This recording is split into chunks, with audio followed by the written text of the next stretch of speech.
All right, so the creaser here is going to crease the tape for you when you run inside angles. So we'll advance the tape.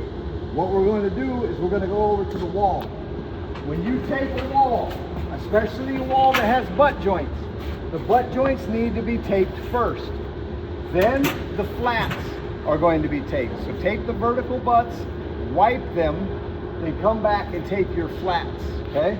Now, if you run into a situation where you have a big blowout like this, you will want to put a little piece of tape here, and you can do that with the bazooka, right? So I'm going to show you. What you'll do is you'll advance a little bit of that tape with your control arm. Mud is going to be on here. I didn't do it because this is not my mock-up. Okay, I want you guys to do this. I don't want to be the one doing this. But what I'm going to do is I'm going to take this bazooka and I'm going to place it. I want this wheel right here, and this filler, the filler is going to line up exactly like with my line. So I need to bring the back of the tube down and push the top up. You have to maintain contact with those two wheels. If you don't, then the mud isn't going to come out of it. If those wheels are not touching the wall, mud is not going to get on the back of that tape. You're going to push up till you get about 2.5 inches from where it needs to be cut. Then you're going to stop, a complete stop. Do not move this bazooka while you cut with it. If you do, it will jam. So I came to a complete stop. I bring the control arm back, and now you can see it cut exactly to where it needs to be. I'm gonna let it fall to the ground.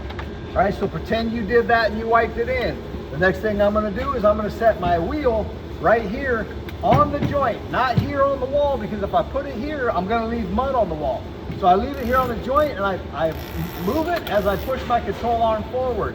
What'll happen is it will advance tape and there will be mud on that tape because the wheel pulls mud out of it. So as I drove the wheel along the wall, I advanced the control arm and it brings me some tape. I will bring that tape over here. Now, when I run this one, I run only one side of the wheel on there. So as you can see, one side of the wheel is on here, the other side is not.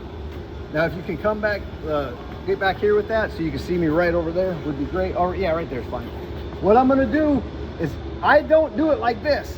This would be terrible to do, okay? I got my creaser on there. I bring the back of the bazooka down to about right here.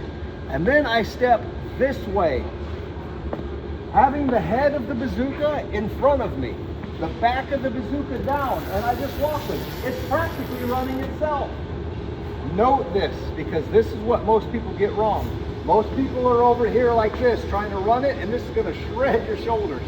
You're gonna have no shoulders. Down here, back here. I stop about 2.5 inches from the edge. I stop completely, pull it, and it's perfect. Okay, then I'll come right here. I'll advance the control arm and let that wheel roll. Now I'll come down here, look. What I'll do is drop the back of the bazooka down as I let the top come up.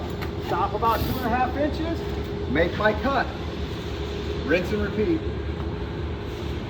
I'm going to shut it off.